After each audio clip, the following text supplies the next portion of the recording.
All right, let's see if we can't do this again. I'm sorry about that. I forgot to plug the mic in. I apologize for that. God. Mike, are you catching me? I can't really tell. Yeah, it's catching me. Okay. Just a little bit of a lag.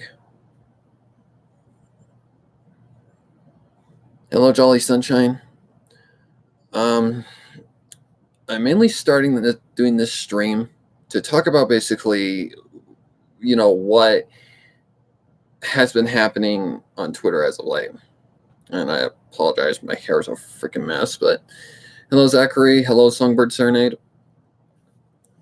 So, as you guys have probably become aware of, YouTube has changed dramatically ever since, probably the first 2 days of the algorithm completely just going out of whack. I don't know, but I double checked this morning to make sure that everything is fine with this channel. Like, I checked to make sure 110% that my channel is not visible to kids. So, yeah, my channel is safe for the most part, as far as I can tell. I don't really know how to tell if something is visible on YouTube Kids, but I downloaded the app. I typed in it to see, and I made it so that the kid was 13 years old, which 13 or younger is what Couple Law falls under. And I did not see my channel. It basically said to try something else. So that's a good sign. That means that this channel is not visible, which is good. That's what I want. But anyways, yeah, I know I've been quiet lately. I haven't released content in quite a while. And I'm just here to tell you guys, it's because I am busy with a big project at the moment. Big project, which means it's going to be probably taking up most of my time for the time being. But regardless, I still will create content for you guys. It's just, it's just a lot of work at the moment. It's taking up a majority of my time. So, I guess this is a stream to just talk, because why not? Okay. I feel like I'm missing something. So, if you guys got questions or anything, let me know. Not sponsored, by the way. I'm not that lucky yet. Okay. Also, forgive me. I am still waking up this morning. It's really it's 10:09 here. But the project I'm currently working on, it's a handful. It's a big handful. It looks like my mic volume's low for some reason. Let me see if I can't fix that real quick.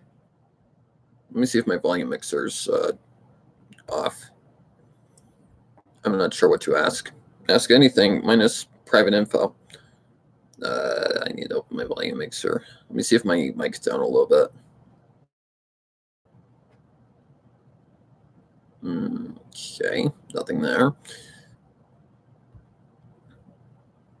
I think that my mic's down a little bit, because I normally keep it around 80%, because that's what I normally record at. Let's see.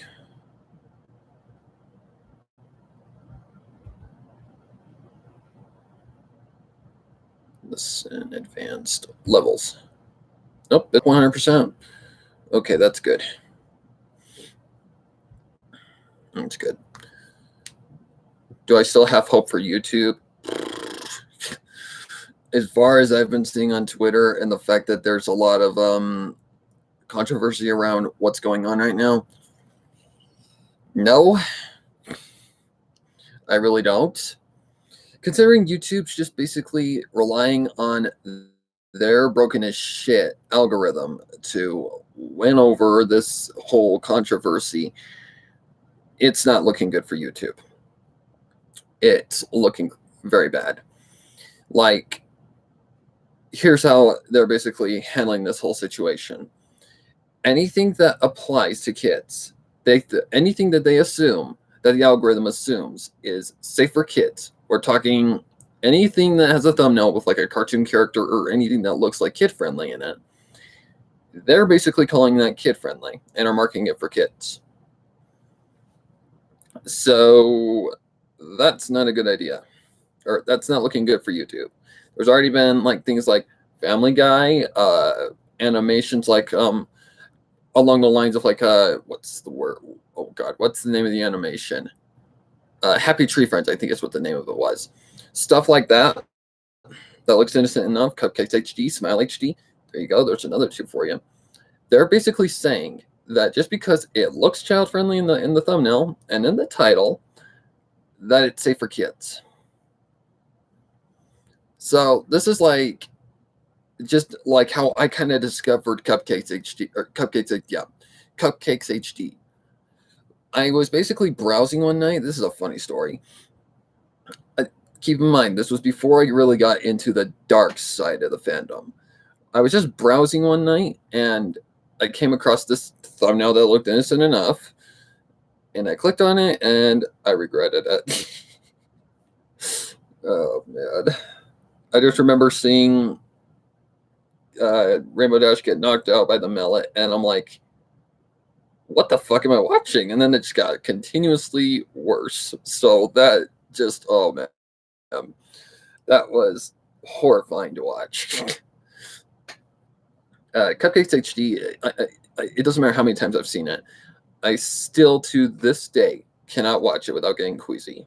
I mean, the animation is just, here's the thing, it's damn good animation.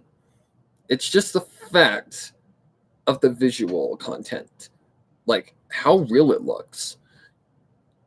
I mean, it's graphic, very graphic, and it looks realistic. So it just, it gross. It's just grody. And I don't like gore all that much. I can write about gore for days, but seeing it actually in like, a visual way, nope. That's a big nope. By the way, parents, thank you for welcoming me to the new decade. Also, if the internet lingers for just a second, just give it a minute. It'll swing over. It's just gonna take a minute. But I have taken triple precautions, I should say, to make sure that this channel is not visible to kids. I have made the channel as labeled as not safe for kids, period. So everything is automatically upon upload, and I've checked older readings for this, newer readings. They're automatically set to not safe for kids. So I've done everything in my power. It's up to YouTube now, period. And yeah, a lot of controversy around it. I've been seeing multiple posts on Twitter about this. So I just want to assure you guys, that this channel is, for what I can see, safe, and kids are not going to come across it. Thank goodness. I don't want to be responsible for anything that a kid may see on my channel. I wouldn't be responsible because I took every precaution I could. YouTube would be at fault for that because of the fact that they caused this by letting the video get through to a kid. I took the precautions of saying it's not safe for kids, but they took the action of showing it to a kid. So that's their algorithm's fault. Have I put age restrictions? No, I didn't have to put age restrictions. I basically had to just say to YouTube, no, my channel is not safe for kids. It is for teenagers, to young adults, to elders. Anything above kid age, it's safe for. I mean, we all know how they want to, they delve into like things like creepypasta and all that stuff, and are trying to be they think they're the coolest thing in the world, that they're untouchable. So that's what teenagers are like. I know, I was one of them. Even though most of my teenage years were dealing with my disability. So I never got to experience like a natural teenage, like, like I never got to actually be a teenager, which is fine. It kept me out of trouble. But I have a sister who is, I'm not even gonna go there. To be honest, probs for the best. I didn't put too many eggs in the MLP basket, because boy, howdy, MLP on YouTube is getting effed over in a million different ways. Well, I've taken every precaution I possibly can to make sure that my channel is not visible to kids. That's all up to YouTube now. Also, hey Urban, how you doing? Sorry we haven't chatted in a while, but I really haven't had anything to chat about. Other than that, I really just, and I apologize for being quiet, but it's just I'm busy with something huge right now. It's taking up a lot of my time. Like, we're talking about at least recording sessions normally last, I would say, it depends on the length of the chapter, actually. I record one chapter at a time. And I feel like it would be like 40 minutes to an hour at least. This is, and keep in mind, this is because this is including like the bloopers and the mess ups and the breaks and all that shit. So yeah, it takes up a lot of time. Then there's the editing process, which is normally about 6 hours of work in one session. Got a script coming up. Oh, cool. Can't wait to voice Bitchy Riley again. Or what was it? Riley the Bitchy Ghost. That's it. Can't wait to voice him again. He's a lot of fun. But basically, this project is taking up a lot of my time. And right now, I just want to get it done. I've done 5 chapters. I have 3 to go.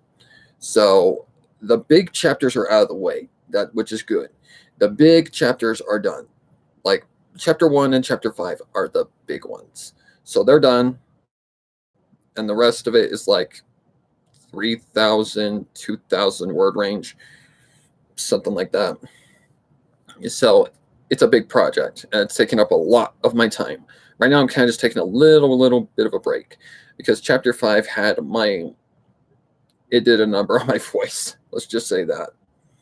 I've also been experimenting with a few things, like learning just how to improve my, just how to improve my content for you guys, because there's one thing in editing that is infuriating, and it's what you call mouth noise, which I did some experimenting on, and it turns out everybody gets it. It's caused by your mouth being too dry. Like the inside of your mouth gets so dry. If you can hear like clicks in my mouth right now, that's dry mouth, because I'm drinking, coffee, which is caffeinated. So basically, it's caused by dry mouth, and you cannot avoid a mouth noise. It's always going to get in there. But there are ways to basically make it so that it doesn't constantly happen. Like, I've listened to audiobooks before, and I've heard them get in there every once in a while. It's completely normal. It's nothing against nature. So I've been experimenting on how to, to get that, to shut up, because it's annoying, because you have to go through every bit of the audio and you have to delete it manually, at least what you can delete. And I don't find it distracting. Like, I don't think you guys find it distracting. You guys just like put your headphones in or whatever and you just listen, which is cool. That's what I want.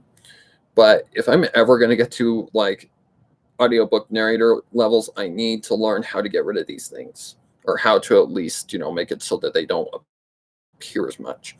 But basically, they're caused by your mouth, like your tongue, like flicking in your mouth and creating like clicky sounds and like, nasty sounds, saliva like based sounds.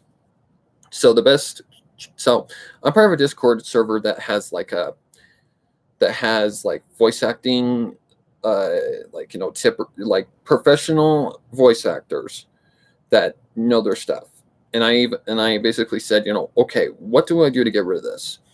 Or how to at least, keep it at low level.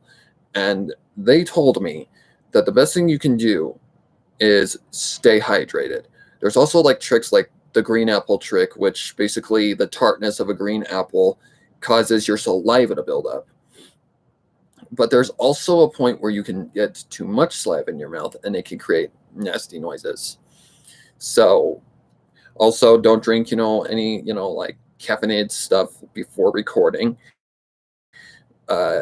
If you do, give it about like 2 hours before you record, because that'll help to kind of get your mouth back to normal. Don't eat, of course, because that just causes your stomach to make noises. But let's see what else.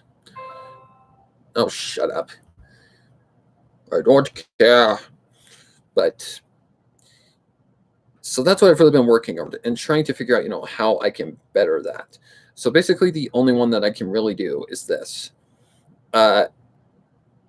Like before I record, get some like lukewarm water. And they say that should help. I don't know how that helps. I know it helps to moisturize your mouth. Like if I was to do like a narration right now, there'd be clicks like crazy because my mouth is dry, because I'm drinking, caffeinated stuff. My mouth isn't like moist to where I want it to be. And of course you got sticky lips as well. But that only happens if you normally like eat or drink something sticky before you go, which you should not. Don't ever do that. But any like lukewarm water, I don't know how that trick works. I think that's to mainly keep your vocal folds in your throat moisturized so that they don't sound like cluttered. It helps to kind of, because I used to drink coffee during recordings. So yeah, that's a no-no. Don't do that. That's a big no-no. Webcake had to remind me of that. She was the one that said, no, don't drink, caffeinated shit. I'm like, okay, calm your waters. Not to pun. To be honest, I'm all over the place. I got a collab video with my Bab I'm working on. Two Tales of Nowhere narrative style videos for this month, and the script I mentioned, which I'm hoping for next month. I feel weird if I got anything to work on. Trust me, I feel the same way right now. But like I said, the project I'm currently working on is like taking up the majority of my time. And by the time I'm done, I can't do anything else. Like I like to record when my voice is at its best and when my vocal cords are not, like dead. Like I don't talk much off camera. I honestly don't. I'm mostly quiet. So yeah, it's still a work in I'm still working on getting better, but slowly but surely I'm getting there. I feel like there was something I was supposed to address. Trying to think. Also, happy new decade to everybody, by the way. But yeah, other than that, I've just been, slowly but surely taking my time. This is a big project. I mean, we're sitting at about like almost 3 hours worth of audio. Yeah, it's a huge freaking project, big project. And it's all done by my voice. I did not hire any voice actors for this because this is a paid well, it's not paid. It's you gotta pay to see it. I don't know the word for that. So that's basically it. I'm working on getting better at, I'm working more towards getting to the point of where I start to make money outside of YouTube, because YouTube is just killing itself at this point. That's what I basically stated yesterday when I saw this controversy with the YouTube stuff going on. I'm like, YouTube is just slowly killing itself, I swear. It's like the knife is just like slowly just going across the throat right now, and it's just slowly but surely killing itself. I mean, with the way they're choosing to resolve this COPPA situation, not looking good. They're relying on a computer to basically mark the videos as safe for kids or not safe for kids. Not a good idea. We've seen how reliable computers are in an automated system ever since 2014, when the apocalypse happened. it's true, a big project that you need to take a break after working. Water bottle and take it easy. Water bottle you need during recording regardless. So lukewarm water is like not too hot, not too cold. It's like slightly warm, like not too warm where it's burning your mouth, but it's warm enough to where it's like soothing, kind of. Not too hot. Like I don't know how this trick works. I think it's mainly to just moisturize your throat. But there's just some characters in the story. Like this is a very tragic story. I consider it grimdark. Like it's not horror, but it is tragic as fuck. Like once the darkness gets going, it doesn't stop.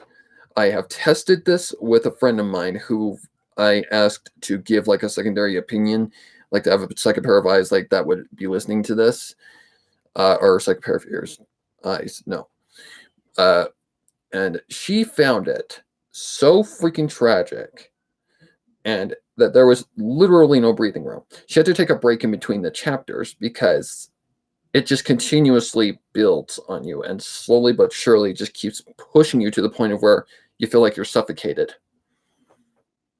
Like this is a very strong story in terms of emotions. It's on par with, I would say, things like a Lyra song. I won't give any spoilers away to anybody who hasn't seen it, but let's just say a Lyra song is one of the best fics I have ever written, one of the best written ones in my opinion, and it's one of those stories that just wow. It's a strong one. It gets you.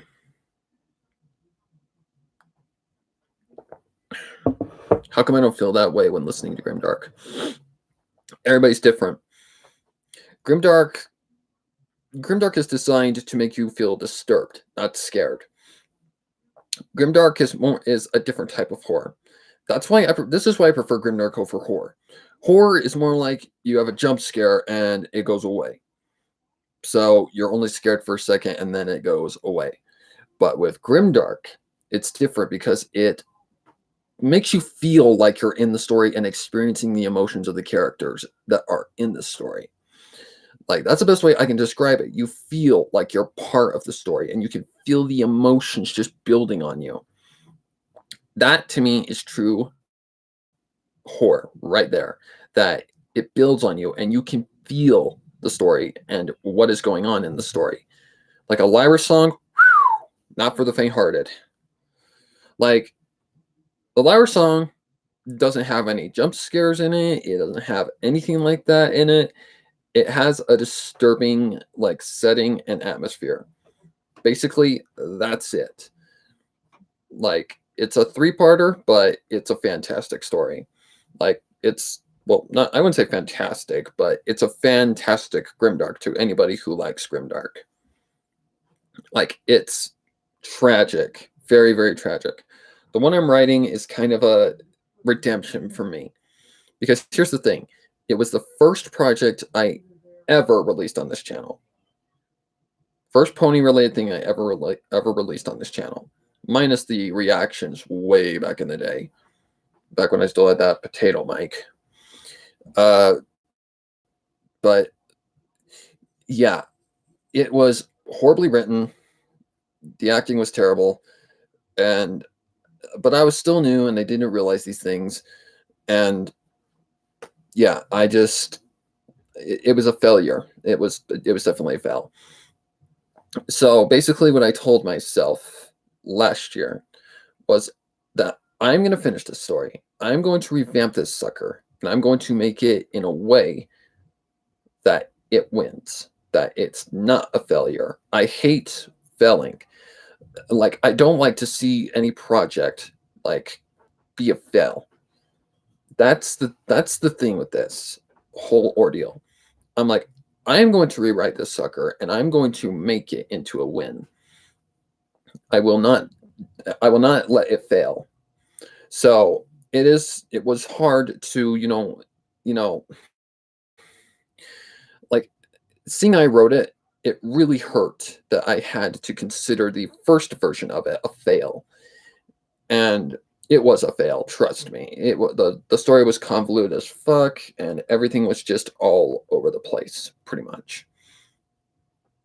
Like, I'm not calling myself a failure. I'm just calling the story, like, the way it was being portrayed, a fail. Like, it was too rushed.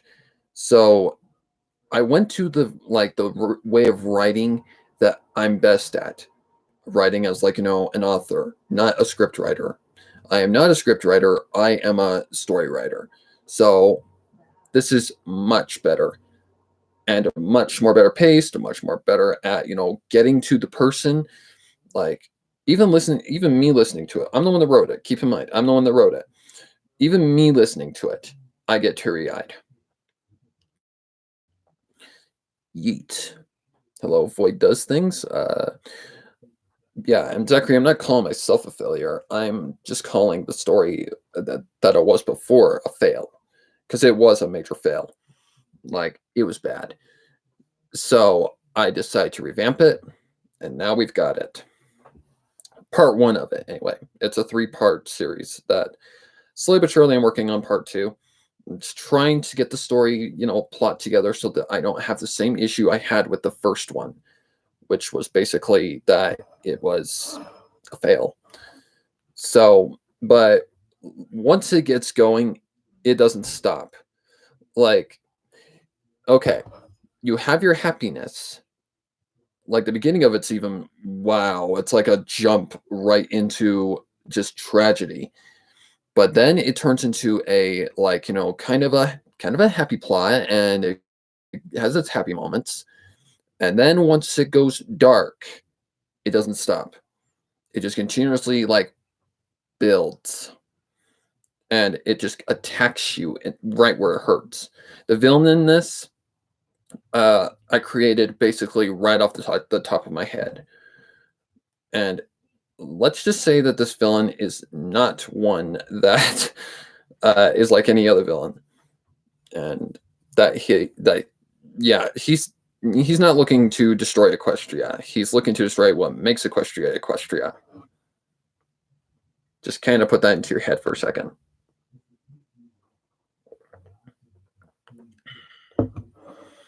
But it's kind of funny that when I came into the fandom, or when I discovered the dark side of the fandom, that I was disgusted by it. Now I'm writing stories and I'm narrating stories about said subject. Doesn't make any sense, but for some reason, Lost was the one that kind of made me look at Grimdark for what it is. Like, listening, like, what was the first story I ever heard by her? I want to say it was Cupcakes. I think it 100% was Cupcakes. God, I gotta think. Man, that was way back in the day. It was Cupcakes, yeah. Because I was curious, because I had heard that there was a fan fiction about it, and that Cupcakes HD was just an animation about the story. So I looked up Cupcakes, and the first one that comes up, Lost. So I listened to it, and I was legitimately disturbed and scared. Like I said, Grimdark is meant to disturb you in a way to where you're continuously horrified. And she didn't disappoint. I mean, it's an older one, sure, but fantastic. And I just remember my reaction being like, what the fuck did I just watch? I mean, period. That's basically it. Then what was the second one? I want to say the second one was Rainbow Factory, because I went from Cupcakes straight into Rainbow Factory because I had heard the only basis around Rainbow Factory is that it's about basically the rainbows being made out of, like, Pegasus parts or something like that, something along those lines.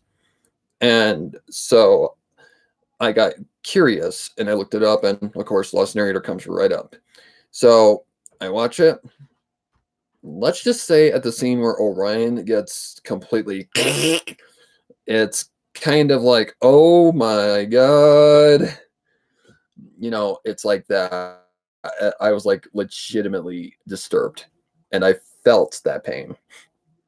Not really, but I felt, like, the impact, and that's what Grimdark's designed to do. Like, Rainbow Factory isn't one of my favorites. Neither is Cupcakes, really. I mean, I consider them more shock horror than anything, because they kind of go in the area of like what Sweet Apple Massacre was based around. Sweet Apple Massacre was complete shock horror. Put something in it that makes it kind of, beyond anything that's been done before, and apply My Little Pony to it. Shock horror. Like, that story is just. I made it to page 5 on Wattpad, and then I'm like, nope, no more. Your other fanfic, White Box. I have seen that there is a.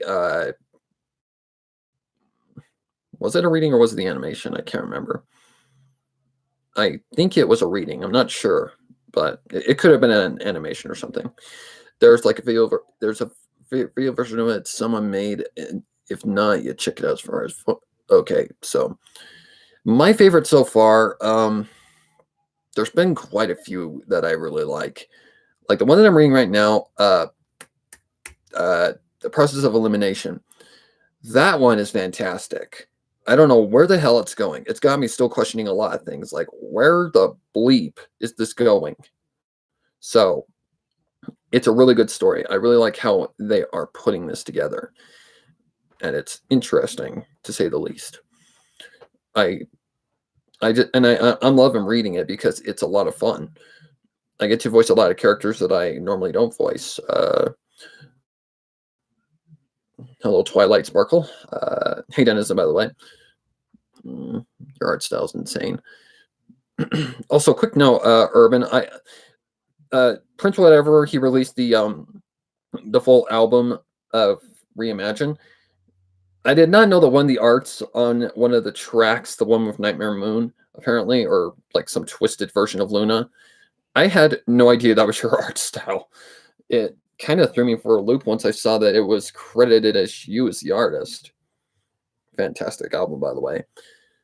I told Totes love the Grim Factor when it's mixed with MLB. But basically, I look at Cupcakes and Rainbow Factory and all those classics as more the shock horror than anything. Like, if you really want something that has like legitimate grimdark to it, I don't feel Cupcakes and Rainbow Factory are where you should start. Sure, Rainbow Factory's end is tragic and kind of sad because Scootaloo is like, I would put Rainbow Factory more as a grimdark than Cupcakes. Cupcakes was more shock horror than anything, in my opinion. Just in my opinion. Let's see. Hi, this is Adam. I don't know who Adam is, so where the F is going, you mean?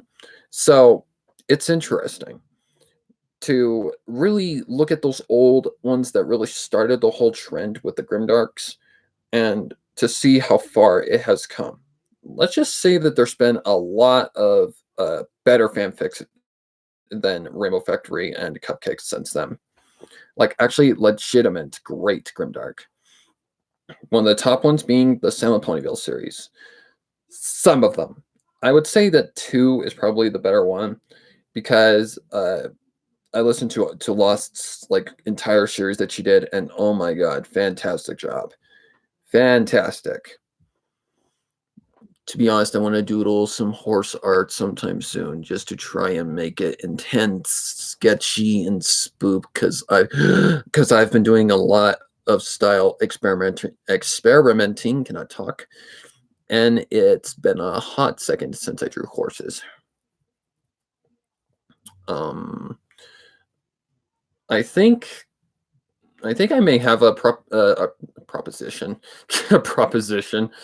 I think I may have something for you, Urban. I'm just not sure how I want it to be drawn. That was my best friend, Adam, that you were talking to on my channel. I don't really know what you're talking about. Honestly, I don't. I'm working on a new Grimdark that will probably be as famous as Cupcakes and Rainbow Factory, but it'll be focusing on something else. But basically, perfect example. When I made Bittersweet Apple Acres, I wanted to make that as shocking and as disturbing as possible. And I believe I succeeded because people were completely and utterly disgusted by it. And that's exactly what I wanted. I wanted people to see it as shock horror, exactly what Cupcakes and Rainbow Factory are. Rainbow Factory has more of a grimdark aspect to it because it's tragic. Like you feel like the relationship between Scootaloo and Rainbow Dash. That's where I find the grimdark factor because it feels like, Rainbow Dash, while she cared for her, doesn't care for her and considers her a failure. That's kind of ouch, right in the feels. So yeah, it hurts. So I would consider Rainbow Factory way more grimdark than Cupcakes. Cupcakes to me is just way over the top. And it's just like, whoa, I didn't see that coming kind of thing. That's it. Like it's torture porn. Perfect example of what that's the way to put it, torture porn. And Rainbow Factory, the one thing about Rainbow Factory and every Rainbow Factory fic that I've ever read, I cannot imagine, like I cannot put into my head exactly what's the rainbow or not rainbow, what the Pegasus device looks like. The way they describe it is very vague, and I cannot really describe what it would look like. That's why when I wrote Reborn, it was really hard for me to depict exactly what the Pegasus device looked like. So I put it as like, there's these grinding blades that are kind of like spinning in like, twos. And basically you drop them into them and then some magic goes on and it splits the spectra from the gory and all that yuck. To be honest, shock horror is very much not my thing. I ain't about life I ain't about that life on the Lovecraftian mysterious weird horror. Okay. Just okay. It's called a Denison's Genocide. Not. I will not show any spoilers for it. It is in progress. But basically, the idea of the fanfic that I'm working on right now, the reading, it's not like, how do I put this? It's not like, there are some horror aspects in it, but it's not meant to be scary. It's meant to be tragic and just heart-wrenching. And it's a 3-part series. Like this one is supposed to be the one where basically everything goes wrong. Everything that could possibly go wrong goes wrong. So yeah, I won't say anything because it's kind of like, I don't want to give away spoilers because it's going to be one that you're going to have to pay to see. So sorry, but that's the only way that you can improve is if you try to do something like beyond YouTube. So that's just how business works. It's not going to be like, expensive by any means. It's going to be like 8 chapters long. I would put each chapter at about $5 each. Like that's as high as I would go, about $5. So it's not going to be overly expensive. Trust me, I'm not that greedy. Like I'm not going to like charge you $20 on every single chapter. No, that's not fair. Like I'm just starting out. It's not like professional quality, but it is good quality. And I feel like $5 is a good start. Maybe the device is like the Robo Alicorn. It's the Candy Mare. Oh, there's another fanfic that is shock horror. Something sweet to buy. So many people have requested me to read that fucking story. I hated that story. I have listened to the whole entire thing. I did not like it. Okay, first chapter. Very good opening. Very good setup for the whole entire aspect of the story.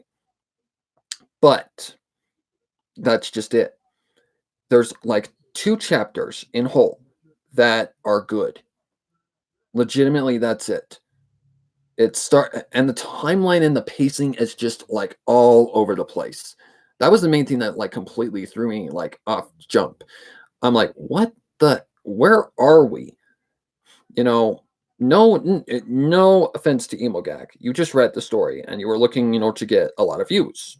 It was the big thing at the time, so hey, it worked.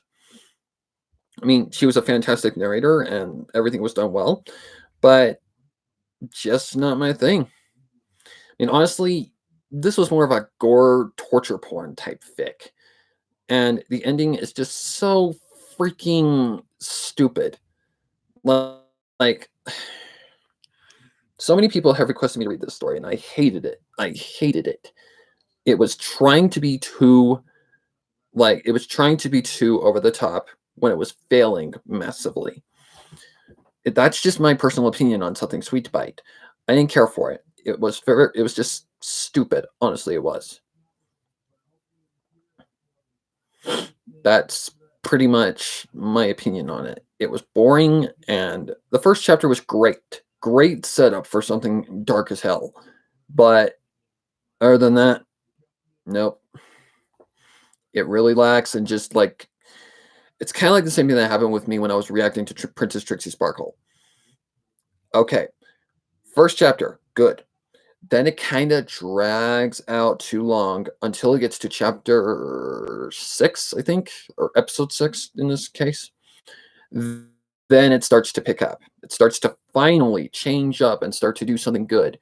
Like, you don't want something to drag on too long and for the idea to just remain dull and completely the same. You want to change things up and you want to make something happen. That's why when you write something, you have to kind of go over and you have to see, okay, am I dragging this out too long, or am I, am I dragging something out too long, or am I keeping the reader's attention?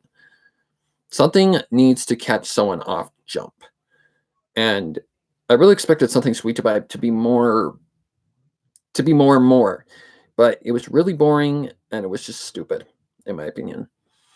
Kind of like the multiple freaking remakes of freaking, or not remakes, but like the multiple sequels of A Nightmare on Elm Street. Boring. Even though Dream Warriors was not that bad. Fantastic song, by the way, by Dokken. Okay, let's see. The writing in that story is whack. Oh god, you want to see a story that's horribly written? Rocket to Insanity. Jesus Christ. Been requested to read that one too. Not happening. The freaking writing and the grammar is horrible.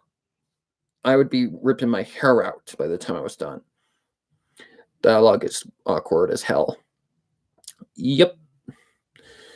Pay, I know you're not greedy, but here's a bet, maybe $4. $5 I feel is safe. I mean, that's good enough. And considering the amount of effort that goes into this, and the amount of work and time and effort and everything like that goes into this, I feel like $5 is good enough for one, or for, just for a safe price.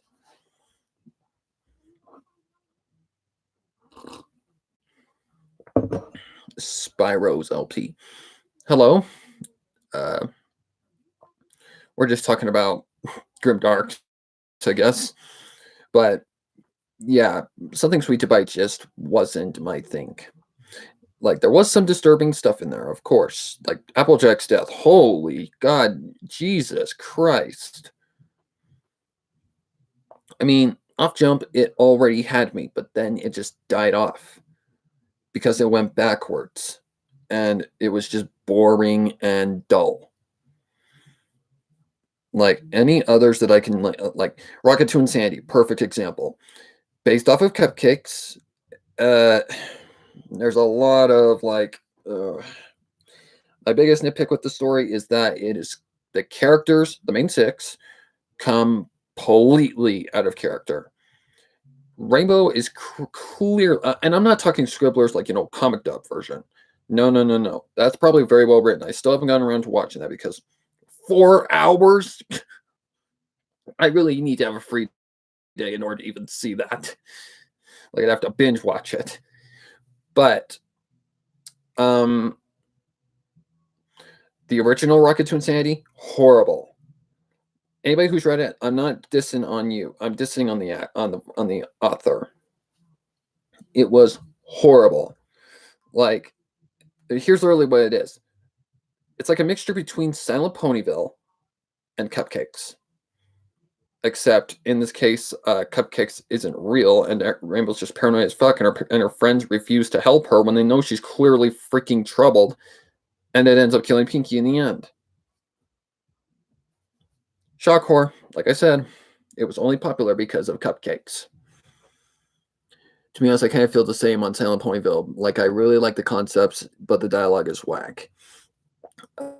Silent Ponyville, to me, there is some stuff that kind of seems a little out of place. That's the best way I can put it.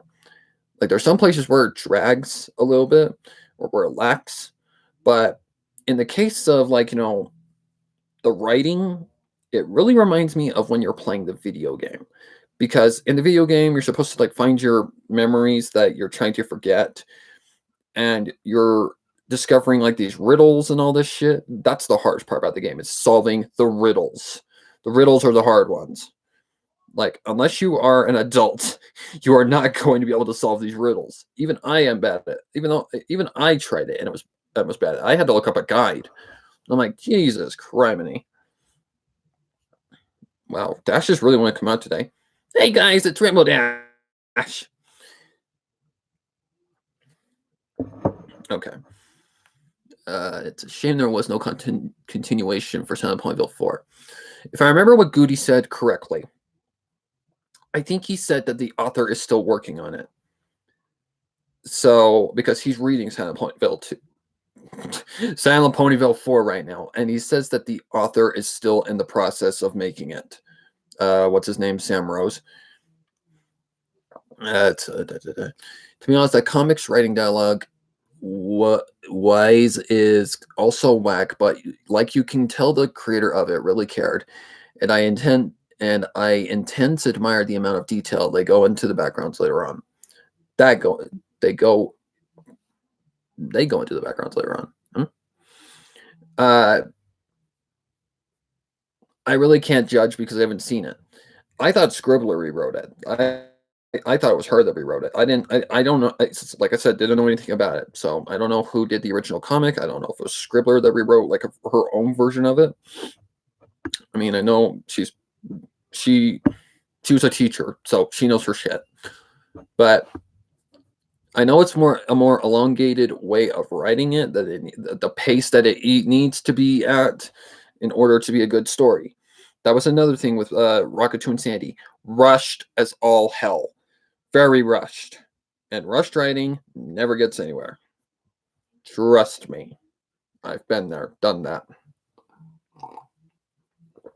Oh no, it's like they took Rocketune Sandy and kind of expanded it. That's what the story really needed, honestly. It needed more, like, it needed more. It was honestly just, it was rushed, it was bad, the characters were out of character entirely, and if it's good, I wouldn't doubt it, because Scribbler knows what the hell she's doing. I mean, the original was just so bad. It was rushed, it was, characters are out of complete character, and yeah, it was just bad. I mean, I don't blame anybody who's read it at all. It's just the author was trying to put something together that was shock horror, pretty much. They took Rocketune and Sandy, okay. And Scribbler did a reading on it. She didn't edit story-wise and all that. I saw different, like, art styles. I don't know if those are the original. Was there even original art on it, or was it just a story concept? Because I saw there was different kind of artwork. Ow, ow, ow, ow, ow, ow, ow. Though the dialogue again is weird. Like, they act like the others are in the wrong for being mad that Rainbow tried to murder Pinkie. Yeah, like I said, I cannot judge because I haven't seen it. I don't know what it's like. I'm sure it's very well edited and very well put together as far as, you know, what it is, because I've I've known Scribbler long enough, and I know how legit, quality her content is. Between Lost and her, I really don't know who's the better one. They're both good. Let's just say that. Oh man, I feel bad for Silent Ponyville 4 because Goody's Serenade was a bending project, all because Scribbler. I don't understand. I mean, if someone stabbed my best bud, I'd say they're pretty in the right to be a little pissed. I would too. That's why Rainbow's motivation doesn't make sense. The whole concept makes zero sense. I've had bad dreams before, but I've never had the urge to go out and kill my friend. Again, it makes zero sense whatsoever. They did a great job on putting it in a video form. Either way, any of the issues are just with the actual writing, which she had nothing to do with. Okay. So she just adapted it to audio. Okay. So, like I said, haven't seen it, and I've only seen just the thumbnails, and I've seen like the different art styles, and I recognize a few of them. I think you actually have a few yourself in that comic dub series. I recognize a lot of the art styles. I just don't know who the artists are. I can't name them, but I've seen them in Mag's content, Lost content. I've seen them in a lot of basically the fanfic reader community circle, like your usual ones that I'm actually part of. It's like what I tweeted out the other day. I recently joined some Discord servers, and when I went in there, once people knew who I was greeted like, "Dude, your videos are awesome." I'm like, "Thank you. Hi." I didn't know how to feel about it because here's the thing. In school, I was never the popular one. I was always the one who was always reading books, always focusing on what mattered. I never was the popular one and didn't have many friends. I was the one who got bullied. My sister was the popular type because she was the follower, not the leader. She was one of the sheep of the pack. So I was always focusing on what I needed to get done in order to graduate. I didn't really have that many friends until I got into high school, and I went to a really good high school. One where bullying was not tolerated one bit. Like, it was one of those alternative high schools that bad kids go to, but good kids went there too. I made a lot of friends there. But basically, I was always the one who was either sitting in a corner reading a book or was working on what needed to be done in order to graduate. So I was the smart one. So, yeah. I was basically a Twilight Sparkle. That's why I really relate her character to me. And I'm trying to think of where the hell I was going with this.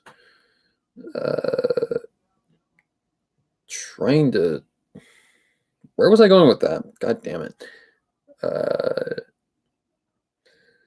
But the Discord server things. So yeah, I was always the one who was the outcast, the weird one. So yeah, to go into a server and to get all of this attention out of nowhere, I'm like, holy crap, I'm more famous than I thought. Like, someone even considered me horse famous. I hate that term. Yeah, but it's just a weird feeling. Like, I know I'm well known in the dark side of the fandom. I know I'm very well known, but it's weird. It's still weird. Like I said, I can only imagine myself at a convention. Like, if I went to one where there was a lot of my fans there, I would be recognized because you can see my face now. I'd most likely be recognized. I wouldn't know how to feel about it. Honestly, I wouldn't. In real life, I am Fluttershy. I am quiet. I am very introverted. I am just the one that doesn't like to really get out and explore.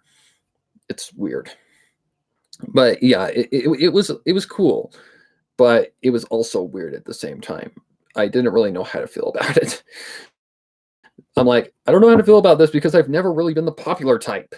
So yeah, it's weird. but I don't let popularity go to my head because I don't consider myself famous. I'm just in this to make content for you guys and to give you entertaining comment or content. Okay.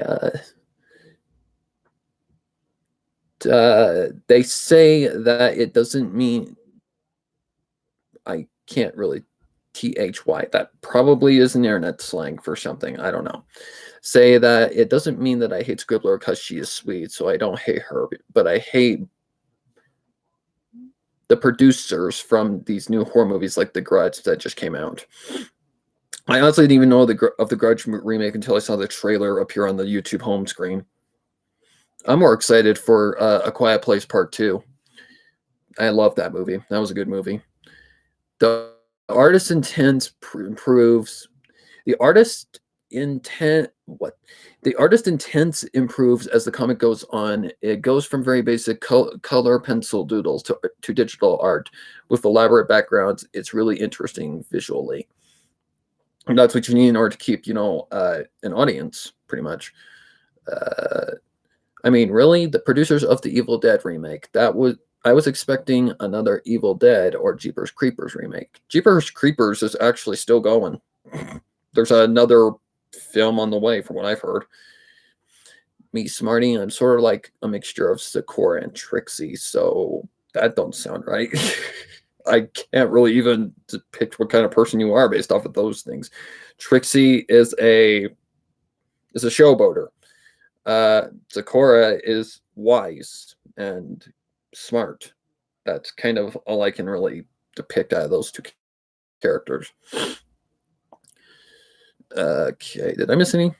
No, I didn't. But yeah, the whole aspect of horror has changed. Wait, what's today? Okay, today isn't Friday, thank God.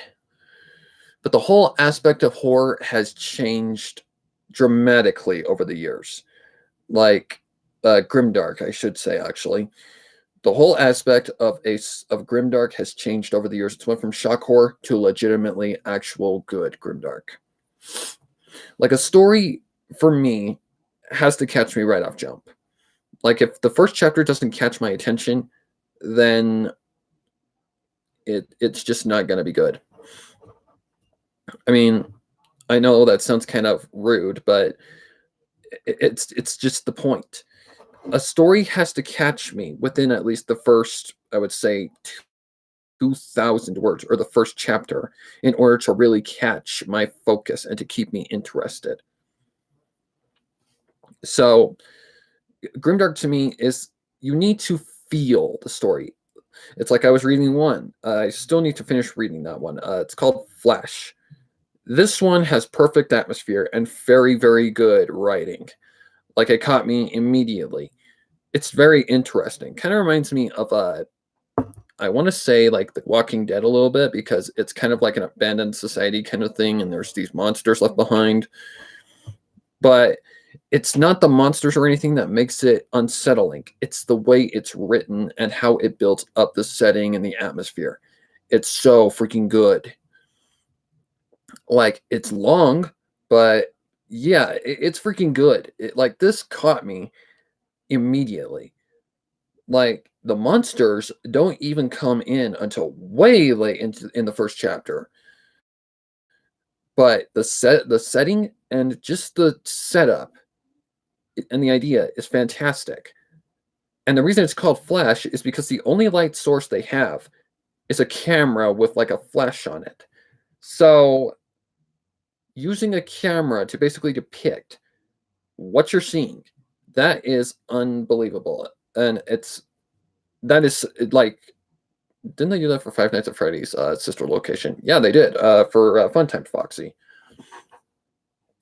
That is a legitimate setup for something scary, because you don't know what you're going to find when it flashes. And it's just a really cool concept, and it's got me hooked. Like, immediately it had me.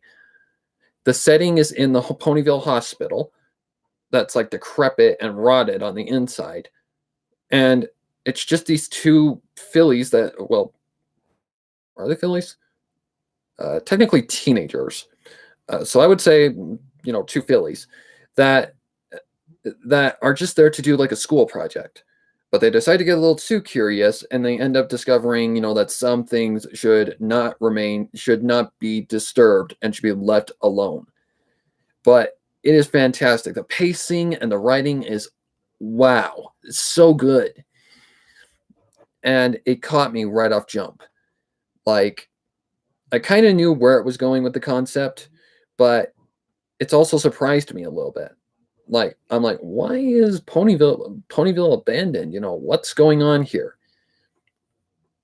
But it's like they say, an ending can ruin a good story. I hope it ends really good. But so far, it is fantastic. Like, honestly, I am so hooked. I just need to get back to it and read it. Hello Thoughts channel, by the way. It is really good. Like the setting, the atmosphere, how it's paced, and how it's done is just fantastic. I did I message the author? I can't really remember. But I have to finish it first before I even consider asking the author if I can read it. I don't know if I really want to read it. It's freaking long. And it has so much to it. Like the atmosphere and everything just has to be spot on. And it's just so freaking good. Like, I can't explain it any better. It's just freaking fantastic. It's awesome. Like, you just got to read it in order to really, know what I'm talking about. It's not one, it's a 2-chapter story, but it's long, but it's fantastic. And it's not like Rainbow Factory that drags out so long when it could have been shortened nice and sweetly. This one needs this kind of pacing in order to really match what the story's intent is. It builds up the atmosphere and makes you feel unsettled. Like, would I consider it grimdark? At the moment where it's sitting, no. I would consider this more of a dark fic, because there's not really anything of tragedy or anything like that so far. But part 2 may surprise me. I don't know. I need to get back to it. I really do. It's a fantastic story, though. And it's those little things that make a story scary. Like, you can have, like, shock horror. Yes, it is surprising, but it's stupid at the same time. It's like a lazy way of trying to make a horror story scary. I mean, the only reason I ever wrote Bear Up Lakers was to make a point, was to prove just how easy it is to make a Cupcakes or a Rainbow Factory. All you gotta do is just put in there something that people would not be expecting, or something that would disgust people. That's basically all you gotta do to really make shock horror. It's lazy and it's boring, in my opinion. So if that's your thing, go for it. I'm not stopping you. But it's just not my thing. I prefer originality over anything else, and I like ideas that, really catch your attention and keep you hooked. They don't need to force something, like they don't have to jump scare you or force it down your throat to really make it scary. Like, setting and atmosphere can easily make a story scary, but you have to write it correctly. That'd be spoilers.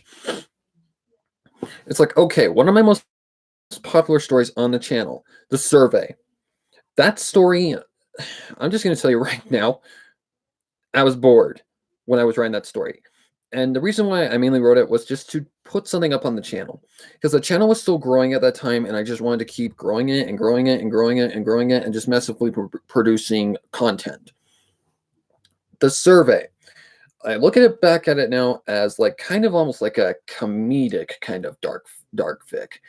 Not a grimdark really, but more of a comedic kind of horror story, because it's got like a comedic kind of feel to it as well. Like, I don't know what the hell I was thinking when I put Twilight and Tube Socks. I don't know what the fuck I was thinking. It's weird. Like, I'm like, what was I thinking when I wrote this? I don't know. Maybe I come across too much clop art of Twilight and was kind of like, okay, I'm gonna write a story about this. Why not? But you see what I mean? Things like that catch people's attention. Like it's weird, but it catches people's attention. Like the main inspiration was Unfriended because Unfriended was popular at that time, and it was a kind of a different idea, but the movie kind of sucked, in my opinion. It just lacked majorly. The way they set it, the way they set it up, could have been done so much better. That movie could have been so much better than it was, but I don't know. But yeah, the survey I look back more as comedic horror. Like it's a different kind of idea. Like it's something that's funny but scary at the same time, like unsettling. It's weird. Like I don't know how to put it.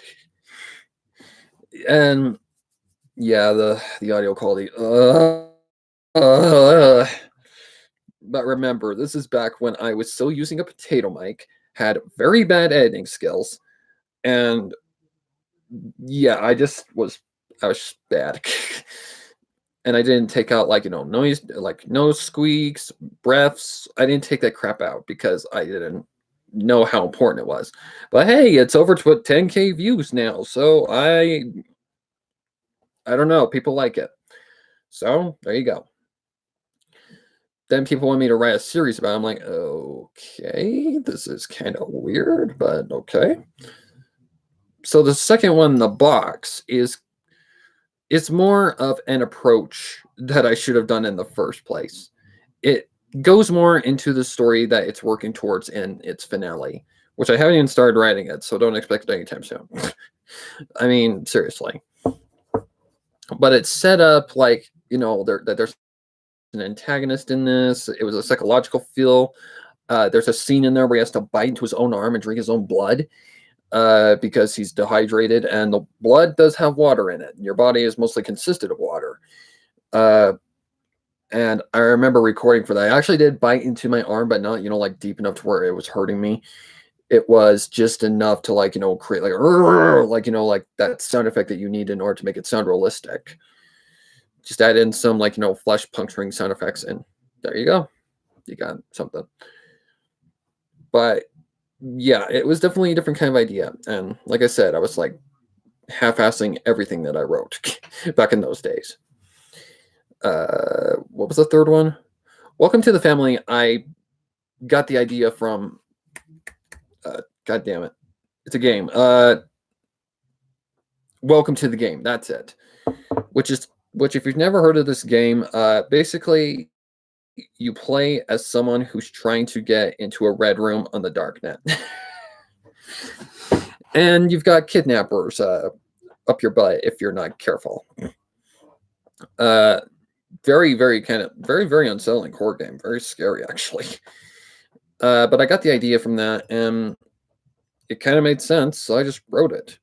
Sure, the character does seem a little out of place, but the point of it was that he was looking for a way to destroy the to destroy the threat that had taken his friends away. And the character, Dr. Malcolm, the main antagonist, basically made him sign a pact where basically he goes home. And when he gets there, he finds all of his friends, but yeah, that's the main six. And they act a lot like his friends, so you get the point that basically his friends are turned into ponies.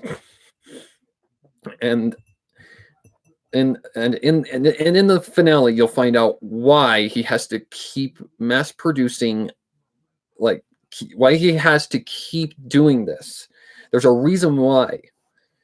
And that's why in creation, I explained the character, like the main antagonist and how he was created, which honestly, it's the closest one to that actually makes sense. But yeah, I see comments this went from Twilight and tube socks to like a virus type thing. And I'm like, Yeah, the survey was kind of weird, but whatever. It's whatever. We all have our cringy days. But yeah, back in those days, it was just trying to get production on the channel.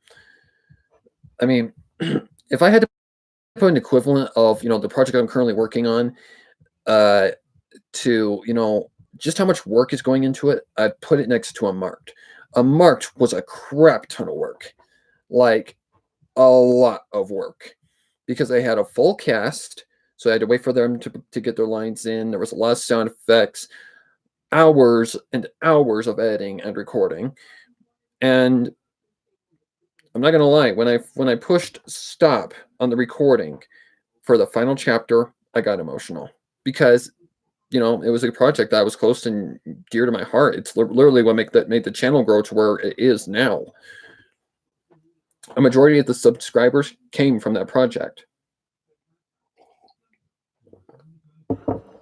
and I'm thankful for almost every VA and friend that helped me in the entire series.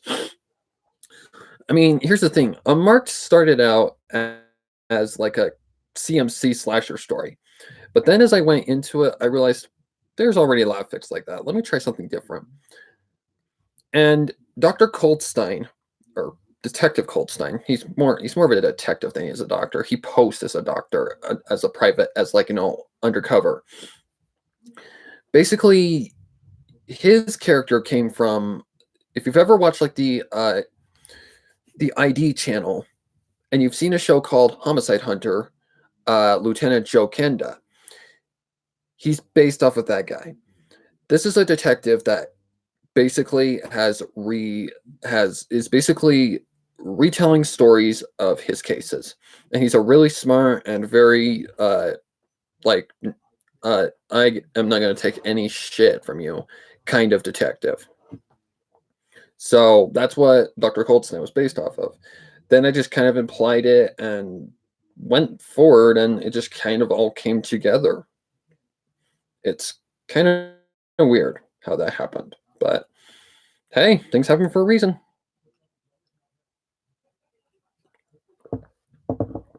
Like, I was honestly shocked how well it did. It like it it just made me go, wow, I cannot believe how well this is working. I mean, I came up with the idea off the top of my head. And originally the ending, spoilers ahead by the way. Um the ending was originally going to be Dr. Coldstein, or Detective Coldstein, uh defeating Annie. But not and then I'm like, no, it would make more sense for Apple Bloom to do it, because Apple Bloom gave in to greedy desire and made a deal with the devil, basically. So she greedily, made a pact with the devil just for a cutie mark, and is paying the price for that. It's fucked up, but anyways, but in the end, by her killing Annie and defeating the demon she took the pact with, she basically justifies herself, and in the end even gets her cutie mark, her real cutie mark. Which, this is not even funny. Here's the thing. I started writing Unmarked like way before the season 5 episode 18, which is when they get their cutie marks, right? Okay. I wrote the chapter where she gets her cutie mark, her real cutie mark, before season 5 episode 18. And her cutie mark in the story is a freaking shield. I swear to God, I did not see any leaks or anything on their cutie marks or anything. I honestly wasn't even spoiled. I don't know how I avoid spoilers. Somehow I did. It is hilarious how I'm like, her cutie mark was a shield, and in the show, it's a shield. Wow. I did not think that I could do that, but I did somehow.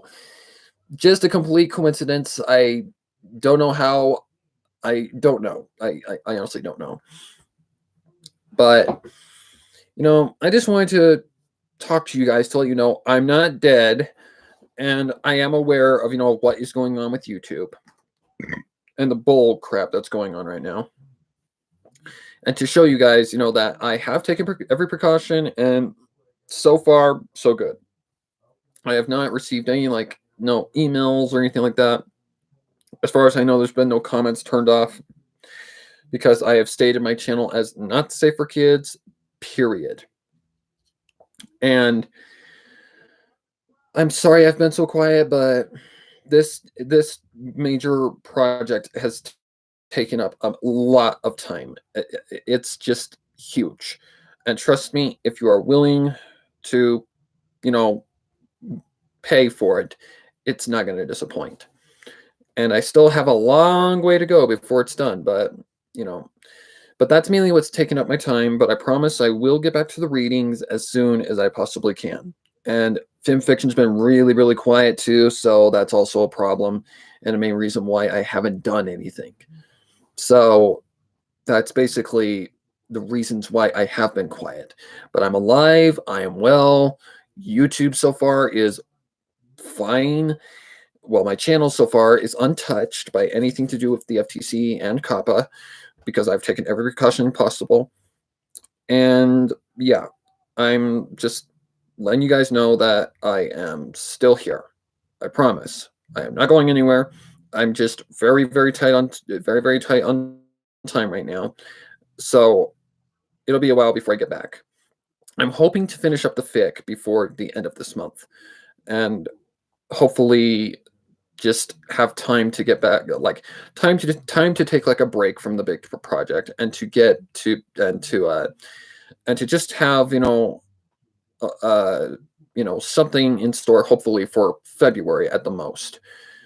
I've got a story in the works. Well, not in the works, but I've got a story on film fiction that I do have permission to read. So maybe I'll do that one, but we'll see. It's all in how this next month goes, so we'll see. But I still am here and I am not going anywhere, so I'm just letting you guys know. I know I've been quiet. I know I have not released any content lately, but it's just this project is taking up a lot of time.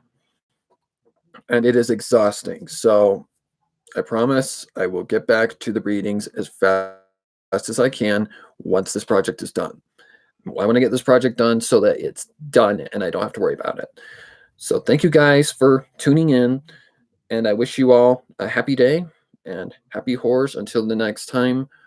Don't know if it's going to be another stream. I don't know if it's going to be in a premiere chat. I don't know. But it's like it says in that song Solidarity, I'm not going anywhere. I promise. Cross my heart, hope to fly, stick a cupcake in my eye. I promise I'm not going anywhere. I've just been busy with a lot of content lately. So hopefully I can just get it done and get back to YouTube stuff and yada, yada, yada. But anyways, thank you guys for tuning in, and happy horrors until the next time we talk. Bye-bye.